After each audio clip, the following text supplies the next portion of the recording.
rings that bind.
All right, good evening and welcome once again to Rings That Bind. We do this every Thursday at 7 p.m. and we bring couples who come to share their story, their experience through their marriage. The intention of this is to help and encourage young people or people struggling in their relationship to know that there is hope, that they can make it through, they can pull through, they can have that really strong and fulfilling relationship. Don't forget, this is brought to you by BRIDGEAFRIQUE magazine, home of BLISS Incorporated, and Panacea Ville International. I'm Nancy Oblete. I'm a marriage coach and a behavioral change expert. I also host this show. Today on this show, we have another interesting couple who we hope to learn so much from. This couple have been married for over 24 years. By the end of this year, they will be 25 years in marriage, and they are blessed with 3 children. Please help me welcome Emmanuel and Oyeyemi Olusanya to RTB. Welcome, sir and ma. Thank you. It's a pleasure being here. Yeah, it's also a pleasure on our part having you. Thank you very much for accepting our invitation and for coming here. Thank you Please, for before we having me. go ahead, we just want to meet you, get to know you a bit as individuals, what you do, and then we'll swing into the marriage conversation. Okay. So, my name is Oyeyemi Olusanya. I'm a teacher. I teach English and literature in English. I work with the Ogun State government.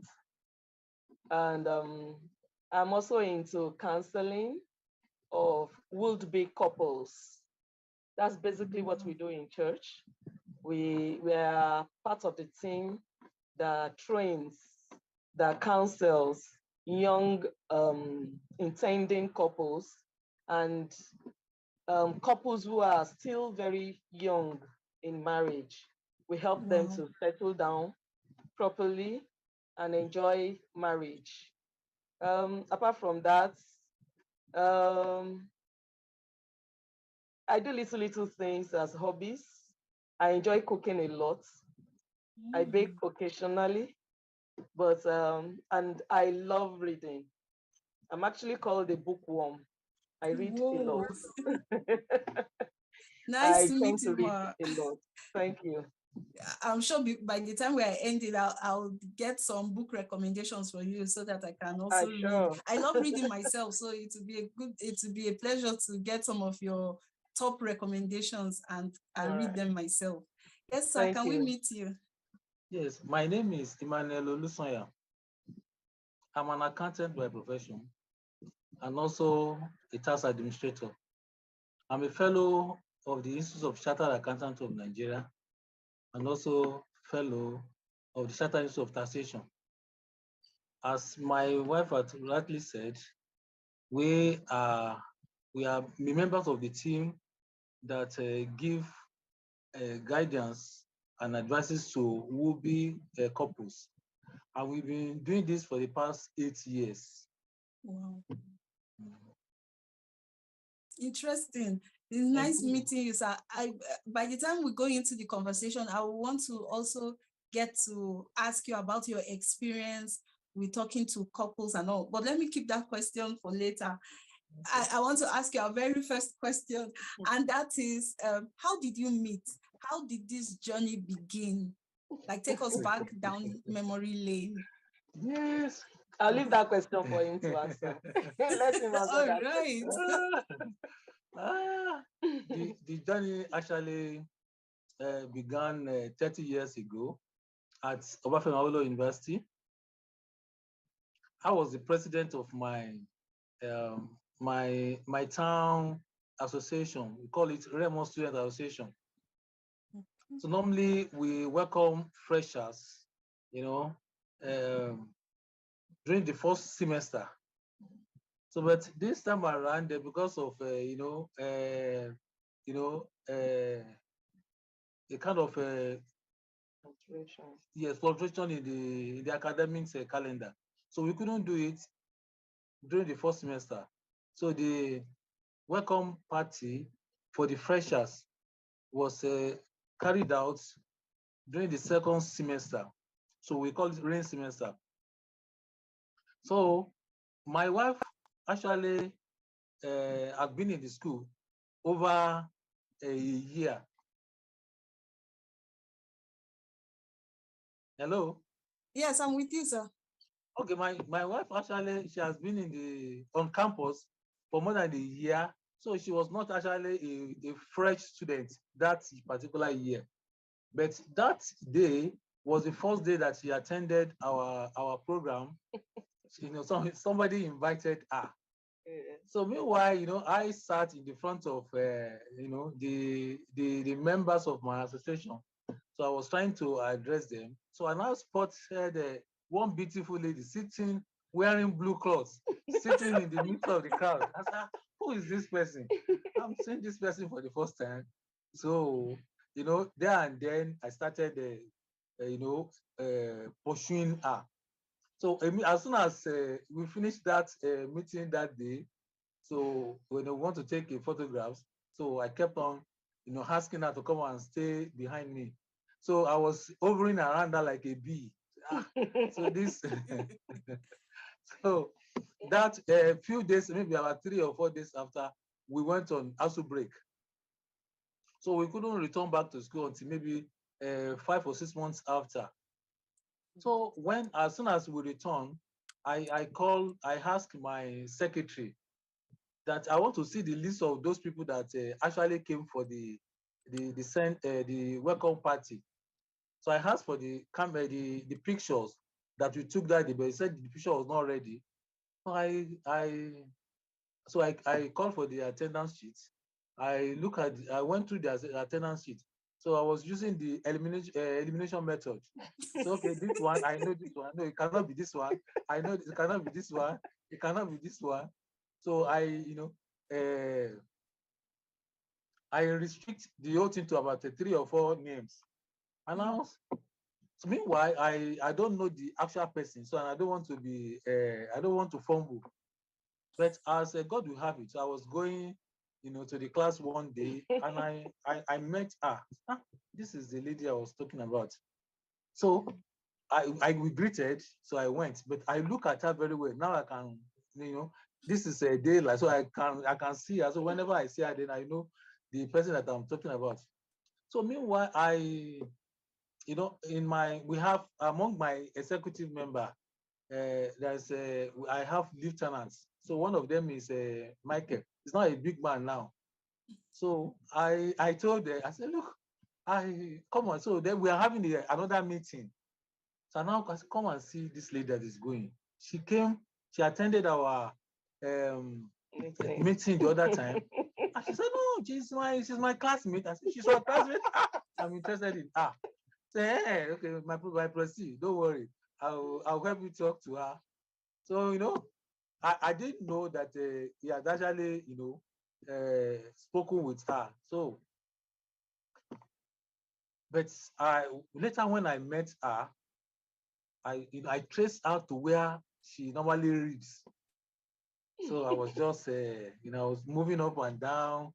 So later, Mike now told me, okay, I've spoken with her. I was hey. Meanwhile, I didn't have the courage now to approach her. So courage is gone. But I kept on going to where she reads every night. So one day I now sum up the courage. I sent someone to you. I don't know whether the person has delivered my message. He said, hey, who is the person? So his name is Michael. So Michael, okay. So okay, but is that what's the message? So you know, as my leg began to warm again. So I said, okay, I'll come back. I'll come back to tell her that message. So I went that day. So and then after a few days, I came back. Yes, yes, yeah. Well, I just want to tell you that I like you. She said, you like me? I said, yes. How do you like me? I said, I want to marry you.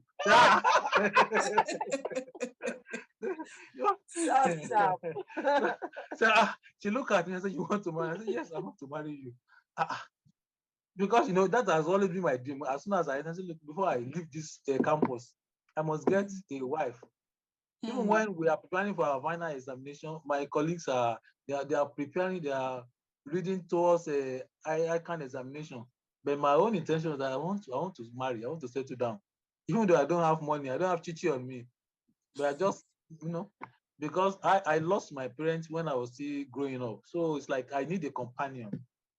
So I don't know how the person I don't know how it will be, but I just made up my mind that okay, my interest now is just to get somebody who I can relate with, who I can confide in, who will serve as my mother, who will also serve as my sister.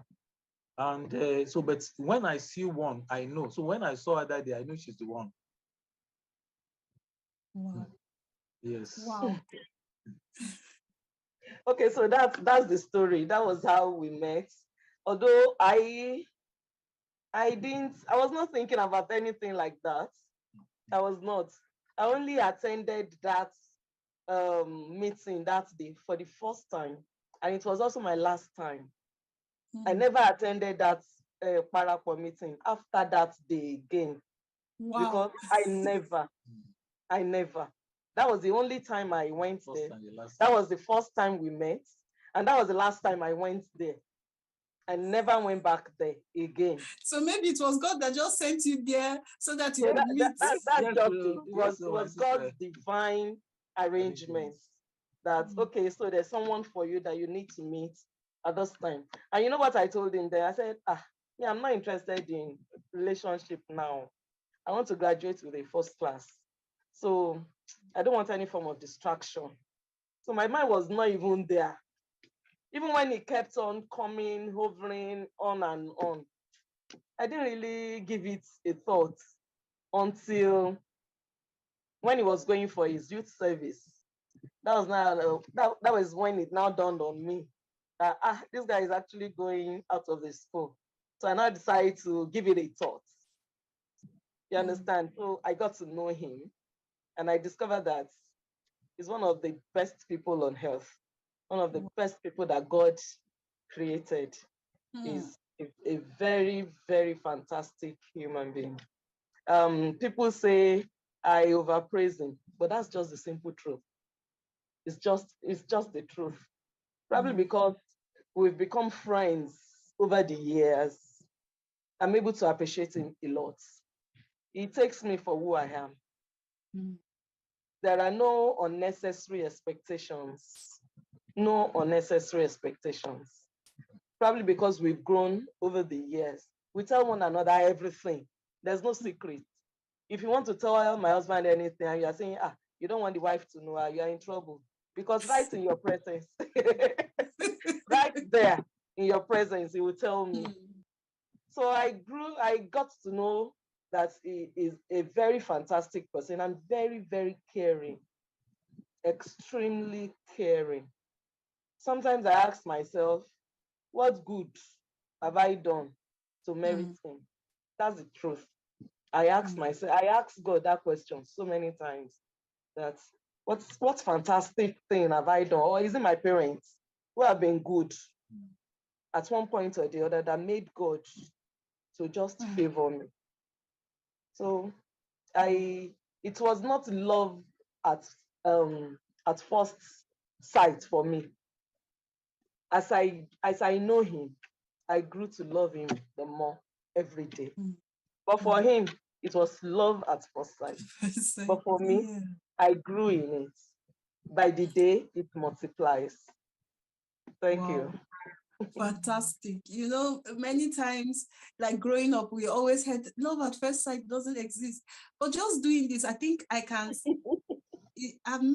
I think you are the second or the third couple that have told me this same story. Immediately I saw her. From the day I met her, I just knew she was the one. Of course, it took time to settle and all, but then it just shows that sometimes we get that prompt from the beginning. Yeah, true. Yeah, that is true. And it's also okay if love comes slowly all through the years. Then another thing that I wanted to point out is how he felt trying to speak to you, you know, something that you want. Many of us women do not appreciate what men go through to summon courage to speak their truth when it comes to issues of love, because their heart is in it. They want this bad. And so sometimes it's challenging to compose themselves. The possibility of being rejected is also there, and exactly. Amazing story. Love stories are always sweet. I love hearing them. They're so sweet. Okay, so I want to ask, I know the both of you are Yorubas, but Yorubas also have dialectic differences, right? Yeah. Yes. Do you have dialectic difference between the both of you? We don't. They are from the same place. The same. Oh, wow, interesting. We are the same place, from the same town. Okay. So it That's makes interesting. it What a huge coincidence. Okay, so when you decided to take this journey together, did you experience any form of opposition from family and all? No opposition. In fact, let me tell you. In 1996 December, I went with him to visit his people for the very first time during Christmas. You won't believe it. They had not seen me before. They had not. It was the first time. But Grandma just welcomed me like as if a long lost daughter returned back home. I felt so much warmth, so much love, so much acceptance. And everybody in the house they just kind of embraced me. For me, it was strange. It was strange. Me, I was coming from a background of, this kind of English background, you know, where you need to just comport yourself, take things slow. But they blasted it for me. You can love someone. And since then, I made up my mind. I will always open my hands to welcome visitors into my home. Because the way they welcomed me helped me to settle down. And it even gave me another perspective entirely about the entire family. Then coming to my own family too. The first time my mom met him, it was a done deal. It was no contradictions, no oppositions, nothing. My mother just welcomed him. It was as if I didn't tell my mom about my experience at Abeokuta. I did not. But my mother just welcomed him, gave him the same kind of love I had been shown in his own place. So there was no opposition at all. Wow. Amazing. Like, it's so sweet. So can you tell us a bit of how you relate with your in-laws? What, even as at now, what's your relationship like? Has there been any challenge as you relate with your in-laws? How have you managed it? Just... Earlier on, my husband said he lost his parents when he was very young. So he was brought up by his uncle and the aunties. He lived with his uncle permanently. So it was the uncle's wife that I said welcomed me into their home at Abeokuta. You understand? So she had already set a wonderful example for me. If someone who is elderly someone I had never met in my life welcomed me like that. And I'm a child of God. She has already written down something for me. I've already picked something from her. So it helped me to now return that love back to them. It was easy for me to love her back. You understand? She made it easy to love her because she accepted me with open arms. I could go into her room. In fact, there are so many times she will be in the bathroom and she will specifically call for me to come and wash her back for her. Specifically. There are so many times we will not want to make food for Grandpa, and Grandpa will insist, I want Yemi to make it. I prefer Yemi's amala. I prefer Yemi's eforiro. So many times. And even my sisters-in-law were like, Grandpa, you are being biased though. Grandpa, you know, it was an atmosphere of love. So I learned it from them, and I decided to wear it too. I decided to wear it too and ensure that I don't have any reason to misbehave with them such that they will not be comfortable with me. It helped me to shape my relationship with all my in-laws. And let me be honest with you, I don't know if it's only their family, but that family, all of them are like that. My actual mother-in-law's sisters, the way they treated me, or they are still treating me, you can hardly know that I'm not their direct child. So if I have received so much love like that from people, it will be difficult to now be arrogant or not to welcome them into our home. It will be difficult. Then one other thing is that while we were courting, my husband specifically told me, said, you know, I love you. And I would not want anything that will tarnish your image. I want to beseech you, I want to beg you, whenever my people come around, even if it's only one piece of meat that we have left in the pot of stew, give it to them. When I come, I will look for something else to eat. Even if it's only one cup of gari, make it for them. Once you are able to settle them, they will not disturb you. We will settle ourselves. We will find a way out. And that's the way it has been. That's the way it has been. I don't have any issue with my in-laws. I cannot say they are 100%. In fact, I can give them 100%.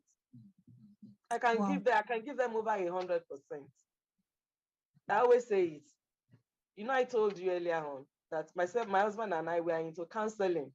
We are very blunt with would-be couples that this is it. And we even invite them into our home. Let me shock you. Most times during New Year ceremony, if you come into our house, the first thing that will hit you is, why do we have so many people here? There are a crowd. It's always a crowd, a serious crowd. And they will sleep over, not for one day, not 2 days. Some may arrive earlier than maybe 31st of December, and we have a merriment together by 1st. They won't go that 1st. Some will not go on 2nd. Some will even remain till 3rd. And the house will be full. I remember there was a day my daughter did a count, and we were able to count 60. Whoa. Yes. 60 people. 60 people, all inside one building. Wow. Yes. That's like a whole village. Yes. We will put mats and everywhere. But you know, it doesn't really bother us. It's just once in a year.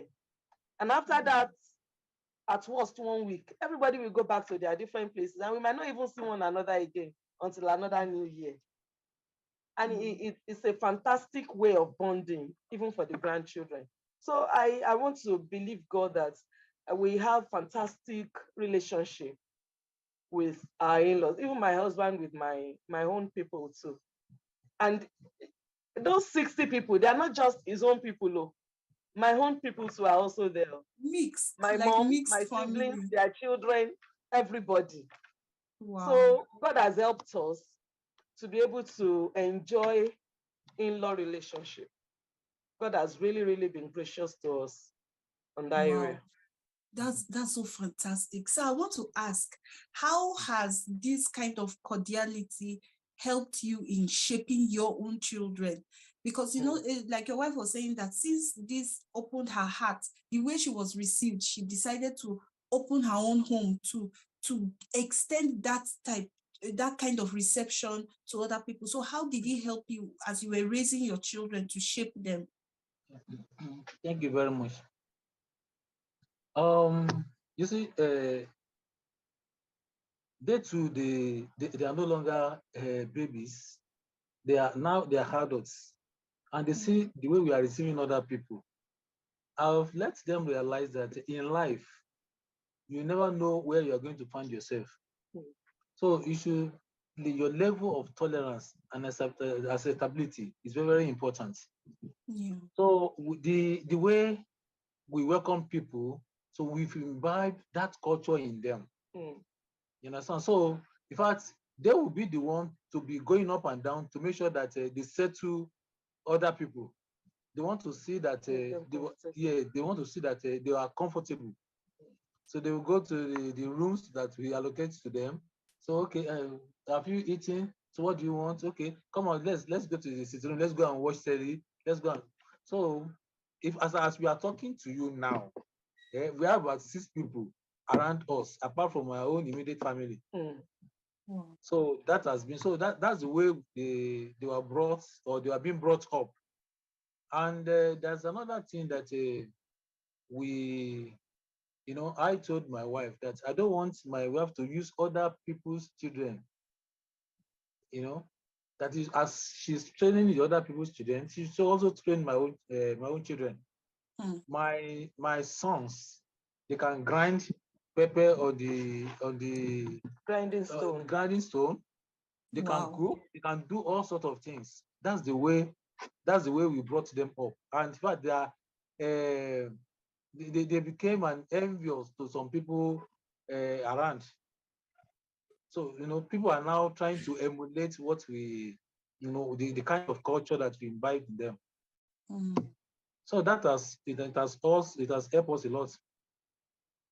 Wow, that's interesting. So it means that, because over here, especially in Africa, we have this, oh, he's a man, he doesn't do this stuff, he doesn't do that.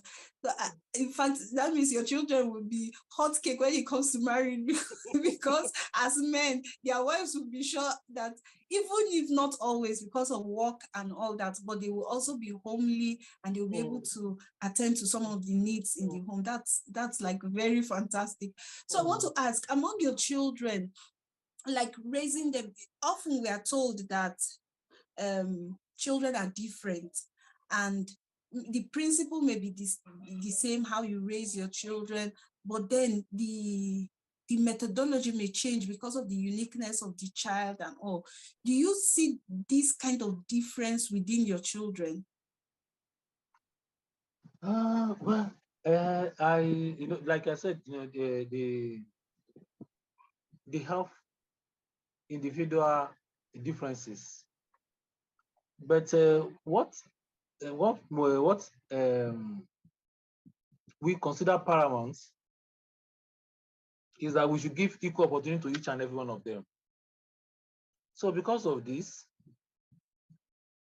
each child with its own peculiarity, is trying to, each of them is trying to live up to the buildings. You understand? Because we try as much as possible not to give preference to anyone. So we love them equally. And as such, so they reciprocated in their attitudes towards us. I don't know whether I was able to answer your question. Yeah, yes. Like, but I want us to get a little more specific, because they are different, right? Can you give us like certain things that one person would be more like willing to do, or the other person you will need to take another you will need to use another system to reach them? Let me give an example. Like my children, because I have 2 girls. One is very, very daring. if you tell her don't do this, that's what she wants to do. Like she wants to try it and see what will happen if I do that, you know. So they have these differences. And then sometimes because of these differences, I have to use different methodologies to reach them. The older one is more, will I say obedient, or is that the word? So it's easier to get her to do certain things. You call her, you sit down, you talk with her, and she's okay, I'm going to do it. And once she says, okay, you can relax. The other one can say, okay, I'm going to do it. And she intends to, but you have to follow up. Otherwise, it may not get done. You know, those kind of differences. Can you like elaborate some of the differences with your children and growing up? Okay, so we have 2 boys and a girl. I would say that our older boy is extremely matured, even much more for his age. Very, very matured. In his maturity, the way he handles issues. For example, when we have so many people at home, he will just quietly go his way. You understand? Even when people have taken over his room. You understand? So being a boy, he will find his level within the house. You just, quietly go on his own. Then you have our younger son who wants to see everybody, who wants to have everybody all around him. He will go, he is, how would I call him now? Very receptive. He will go from one person to the other. Have you eaten? What else do you need? Do you need any other thing at all? How can I help you? Now, in comparison to his older brother, the brother can remain in the kitchen, cook all the meal for everybody. He can be in the kitchen, do all the cooking, do everything, but he prefers to do cleaning. You understand? He prefers to clean. You want to mop? Okay, let me do the mopping, you go and cook. You understand? But our daughter is the bookworm, like the mother. Like her mother. she enjoys cooking, but she doesn't like anything that will distract her from her studies. You understand? So we know all those. So we're able to blend it. We're able to blend it. Do you understand? So we ensure that none of them is much more important than the other. And we appreciate each person's character and how they present it. I don't know if we have been able to answer your question. Yes. Still a little more And that we need to. The roundup you gave was very critical because you talked about giving them, like treating them as equals. So nobody feels one person is better than the other. Yes. Because oftentimes you find out that children have rivalry when parents treat them like one person is more special than the other. So they either grow up to hate that person, or they are often fighting, trying to steal mother's attention or father's attention from the favorites to themselves, So that's really, really powerful. Now, you as parents, as individuals, we would usually have our differences in how we want to implement different discipline and our parenting styles generally. Do you experience differences in how you parent your children, or you want to parent them? What do you do when you don't agree on a particular system of parenting or disciplining a child at a particular point? We hardly disagree on that point. We hardly disagree. And if whatever I say, my husband is in line with it. And whatever my husband says, I'll fall into line. So it will be difficult for a child now to come and tell me, Mommy, this is what Daddy is doing. I say, go and face your music. It's a very, so they can't hide on the house. As a matter of fact, there was a day my older son accused me that, so it's everything I tell you that you have to tell your husband. Imagine. Eh? So if I tell you anything, you must tell your husband about it. Yes, that's the way it is. No, nothing is hidden. So they know. If you tell mommy anything, she will tell. And if you tell daddy, he will also tell his wife. They know. Wow. So you present a united front before the Exactly. children, so they don't have any cracks to follow. I think that's critical, especially when you are raising children and they become teenagers. Once they notice those loops, they will always want to exploit it to their own benefit. And sometimes that's how we lose the quality of training and discipline we want to give our children, because they have ways to get through to mommy or to daddy to get what they want without the other person. Wow, so that's powerful.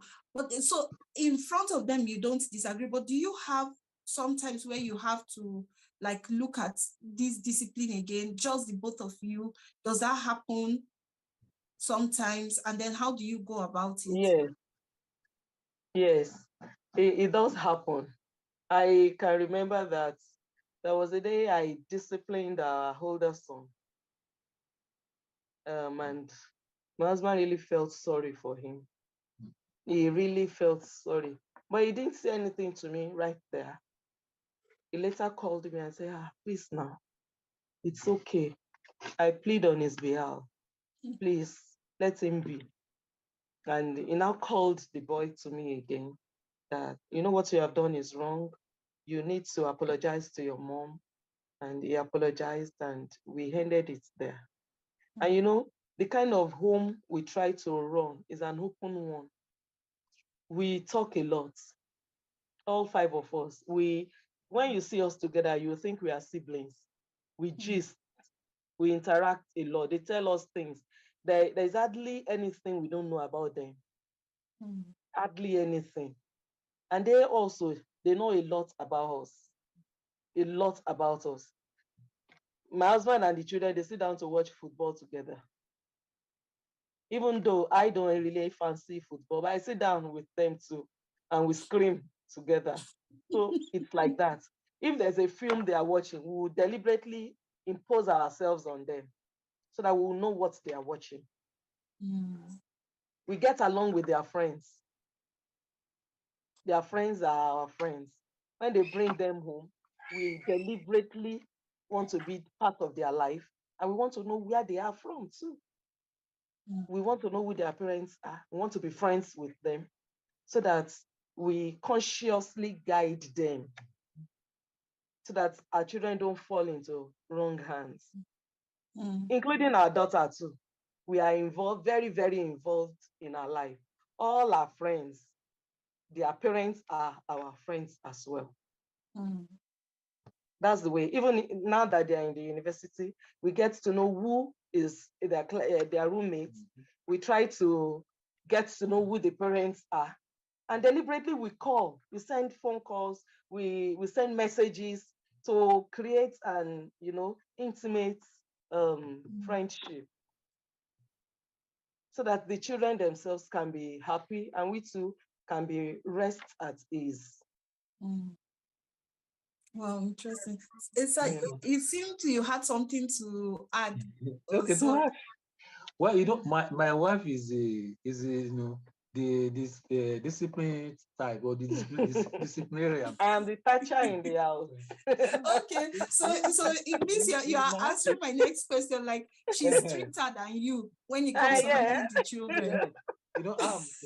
I hardly beat them because I cannot remember the time they caned me when I was growing up. So because of that, I grew up with such kind of this thing. So, but whenever my wife doesn't, probably if she had allowed me to be going like that with them, maybe they could have been something else.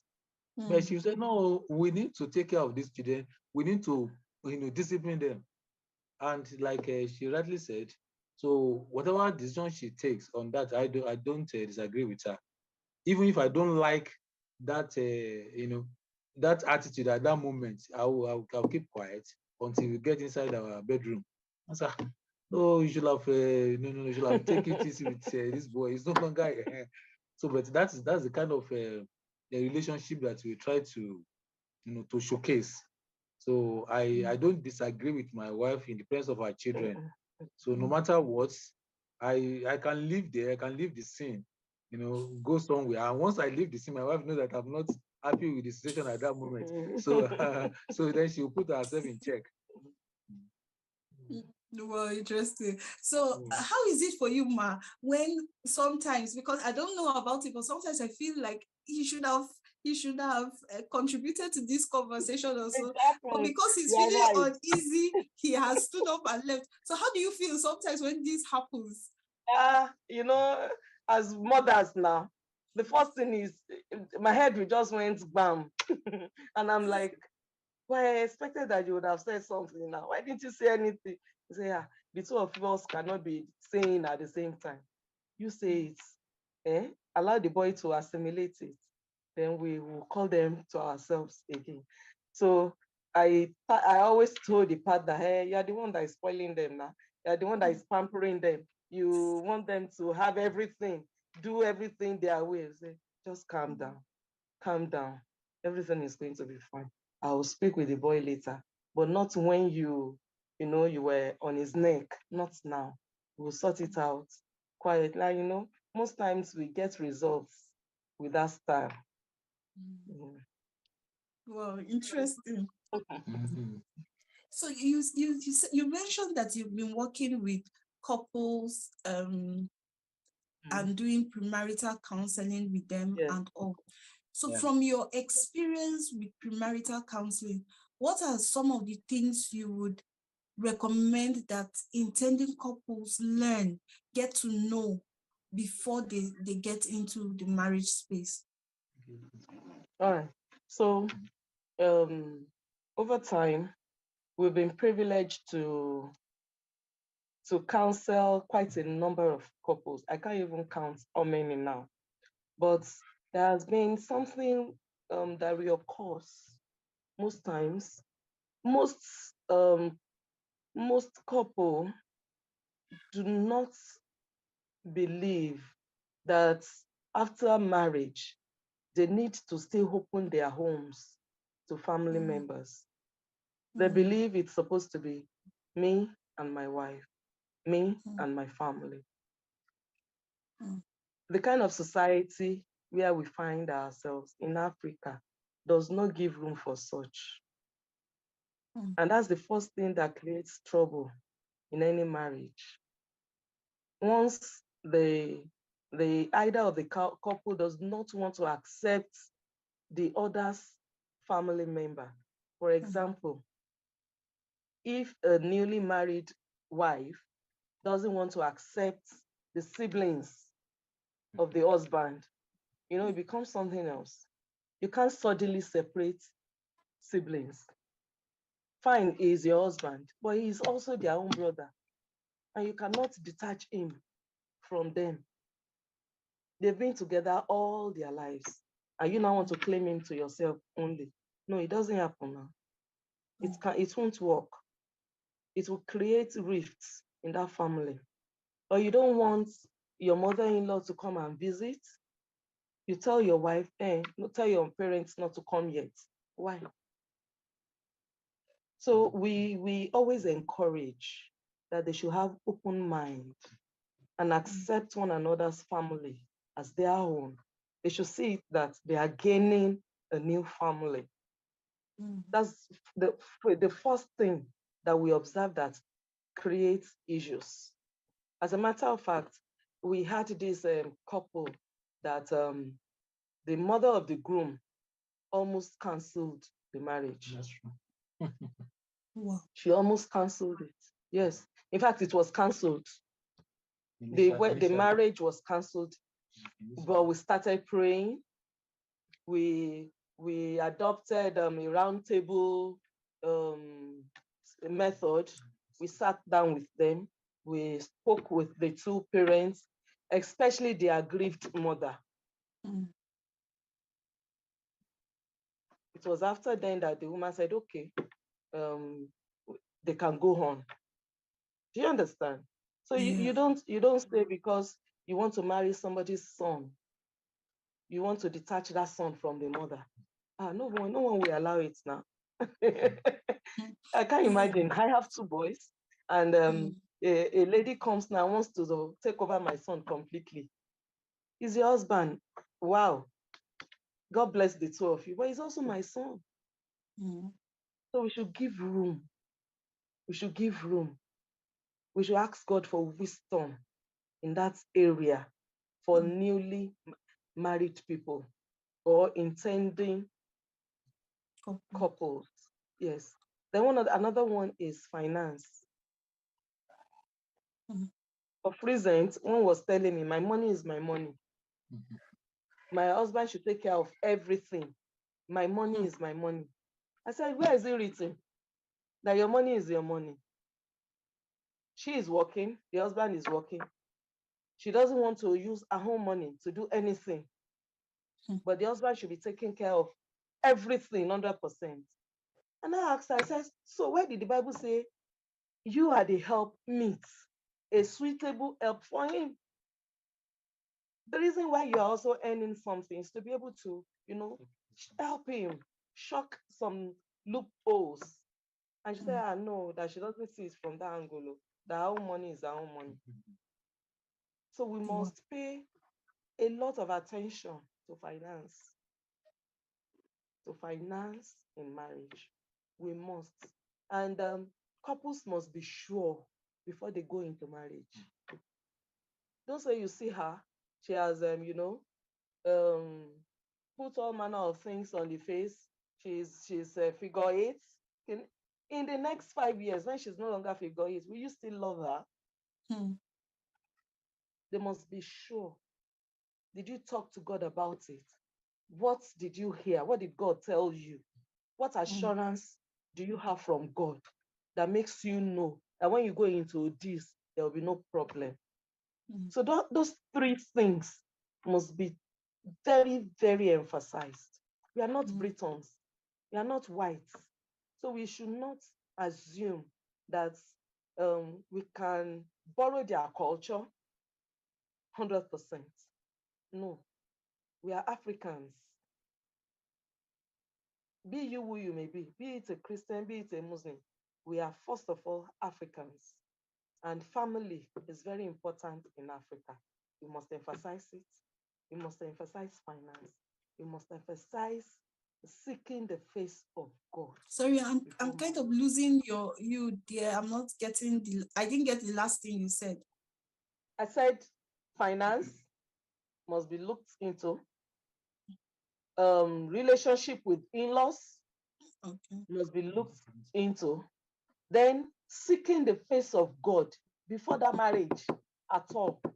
Be sure that is whom God wants you to spend your life with. That it's very, very cogent. Marriage is not something to handle with levity.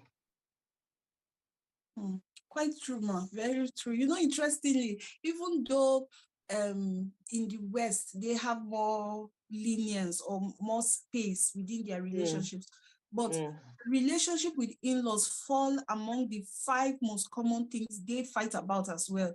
Then let alone in Africa where families are close. And I think that some of us do not even appreciate how families help to keep a home going. There are a lot of benefits you have when your family is close.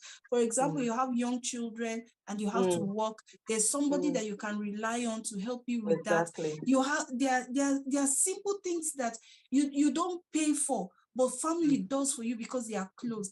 And I think it's a very dangerous trend, because I've heard people say this over and over. Oh, I will not marry a man when his mother is alive, while his mother is still alive. Can you imagine? It's a very dangerous trend. And social media is propagating this evil gospel, so to say, very, very loudly. So people come into the marriage space with already preconceived notions about what their mother-in-laws are capable of doing and all. And so if anything happens, they just quickly conclude, yes, I've been told, or they've said it before, that's how they are. So the patience, the ability to work through those things is lost already before even the challenges come. So I think that that's really huge, that people should learn that we're in the African space. Family is very dear to us. It's part of our values over here to have communities, to grow in that community. And for a long time, it has been one of the things that has secured our marriages, that have helped us live even healthier. Because even when it comes to health, having a support system, a family base, helps you have better health than people that are loners. But a lot of people do not realize these things, and they fight family instead of learning how to live with people, learning how to tolerate, to manage differences amicably so that they can keep that relationship going. So I think that that's really huge, and it's so right. Then when it comes to money, oh my God, it's another conversation altogether.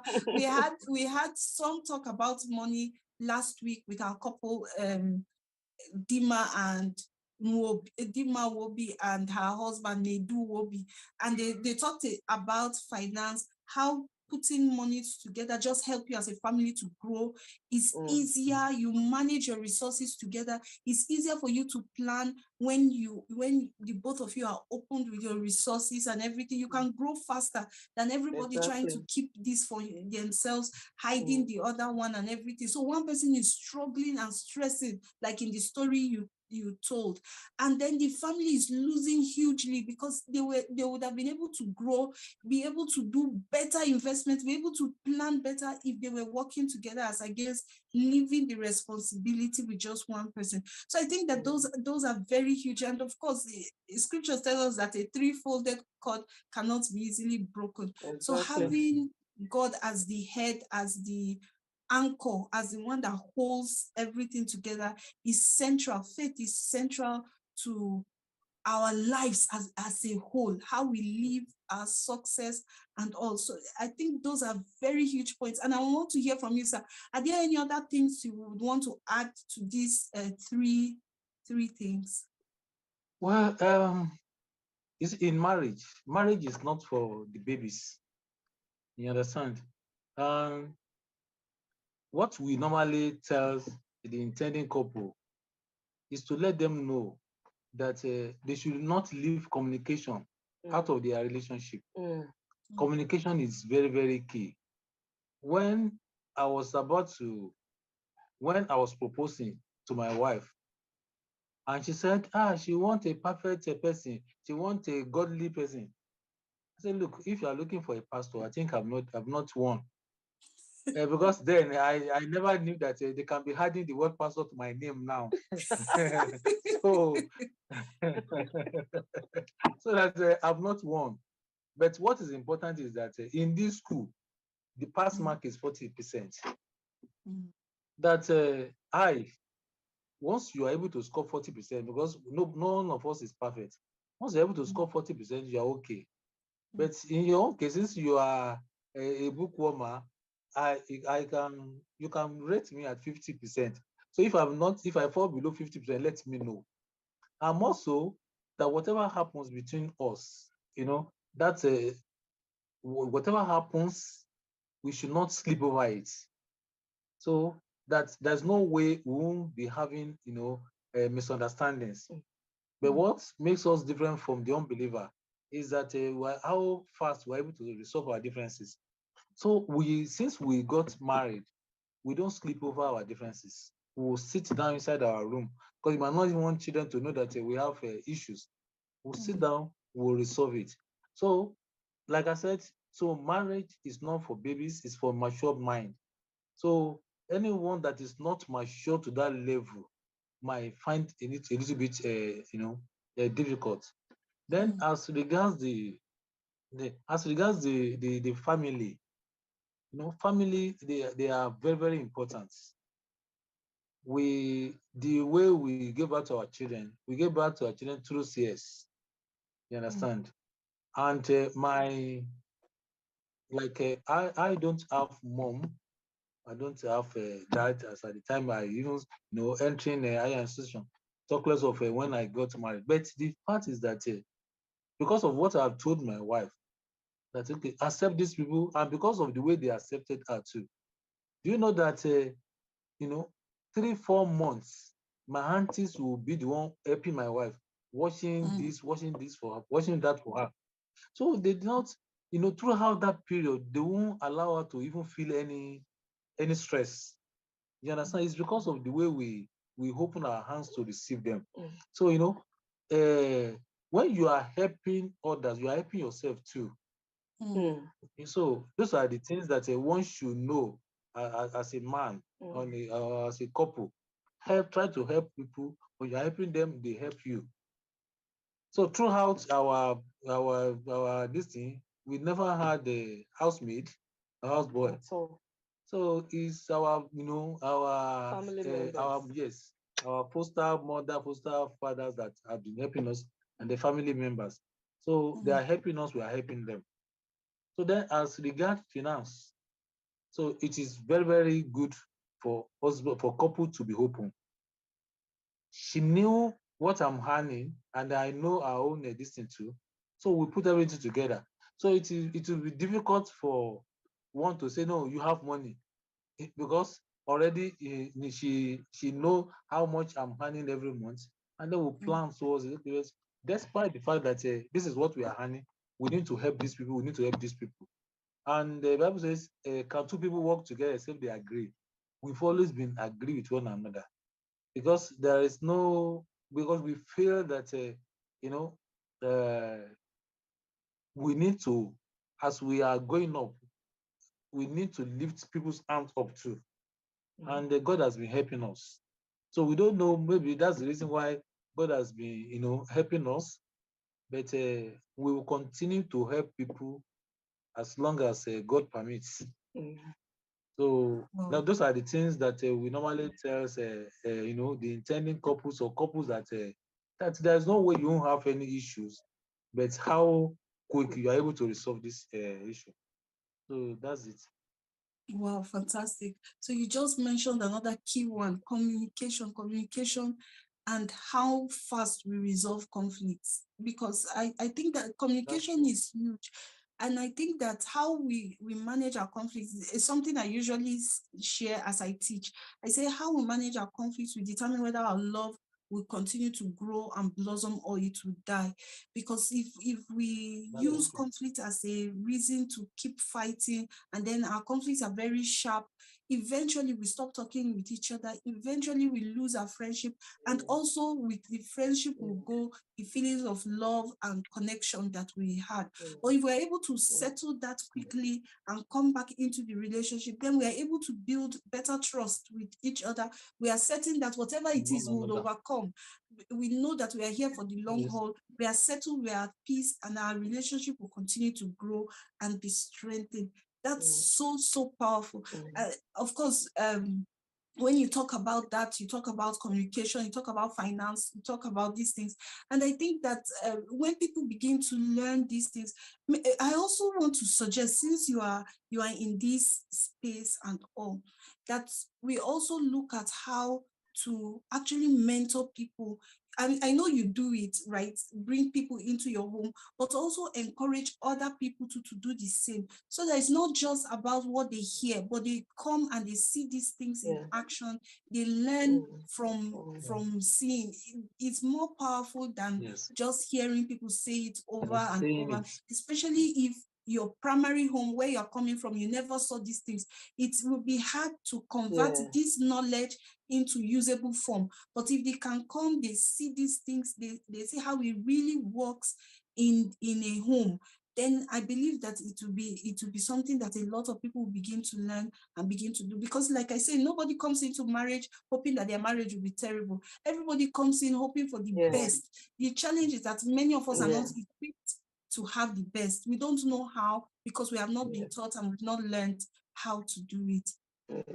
And so before you go, I want to ask you what you think about the RBT show, that's the rings that bind, and what your recommendation will be for us in the future.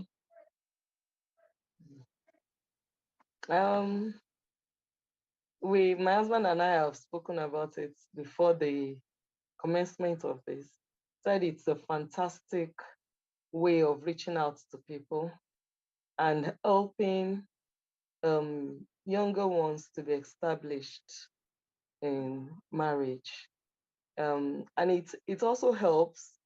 For example, now my husband and I, it has really helped us to, recapture our personalities, evaluate ourselves, and see where we need to push it up a little more.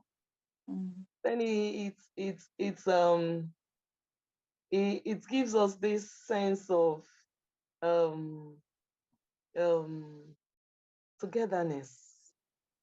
togetherness, being together, being still loving one another, and hoping that the love lasts forever. It refreshes the marriage system for us. At least we've talked about it over and over and over and over, and we've laughed about it, especially how we met. Even in the presence of the children, all of them were like, are you serious? And all that. So it's a wonderful program. And we sincerely pray that this program will wax stronger. Amen. And that the Lord will establish you the more. Amen. In the name of Jesus. Amen. Thank you. Thank you so much. Yeah. Thank God. Okay, I thought you wanted to say something, sir. Okay, well, yes, I just want to encourage, I want to encourage you and just to give you kudos, for doing this. This opportunity that you have given us has enabled us to hear our views, and then to also learn from you too, because when you say this is the way they are doing things in my village, it's even from the way they are doing the other people's this thing. So by the time you marry the two together, then you'll be able to get something out of it. So we'll be able to get something out of this discussion and conversation. I want to, to ask God to continue to be with you, even in this journey, in the name of Jesus. Amen. Amen. Thank you so much. Thank you for your time. Thank you for agreeing to do this with us. Thank you for sharing out of your wisdom with us. And hopefully everybody that will listen to this will be inspired to keep pushing and keep making sure that they do the things that are required to make their marriages work.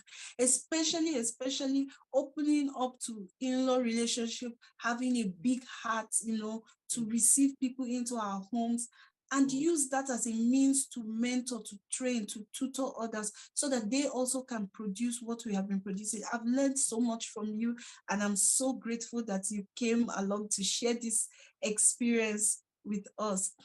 Listener, thank you so much for being with us today. I'm sure you learned a lot. Please remember to leave a comment, share, like, follow this channel as we continue to have these conversations and inspire other people. Help us do the work of the evangelists to share these stories to others so that they can also benefit from this. And don't forget that this show is up for sponsorship. So if you are interested in sponsoring this show, or you know an organization that is family oriented and will want to sponsor a show like this, please reach out to us. We'll be glad to have that contact and to reach them. Have a beautiful evening, rest well, and we hope that your marriage and your relationship continues to blossom. It's bye-bye from all of us here. Rising rate of divorce is a concern. We know that the family is the basic unit of society, and if families continue to disintegrate, the society is in great danger. That is why Panacea Ville International, along with BRIDGEAFRIQUE Home of Bliss, have put together Rings That Bind. It is a show that streams live on YouTube, where we interview couples who are having harmonious relationship. They share with us how they have been able to sustain their love through their challenges. They share their challenges and how they overcame them. Join me, let's learn from them. There is no trouble, no challenge you are facing or that you will face in your relationship that someone else hasn't gone through and successfully overcome. Let's learn the secrets, let's learn the tools so that we get inspired to make our marriages work. Join me every Thursday on YouTube. I'm Nancy Oblete, your host.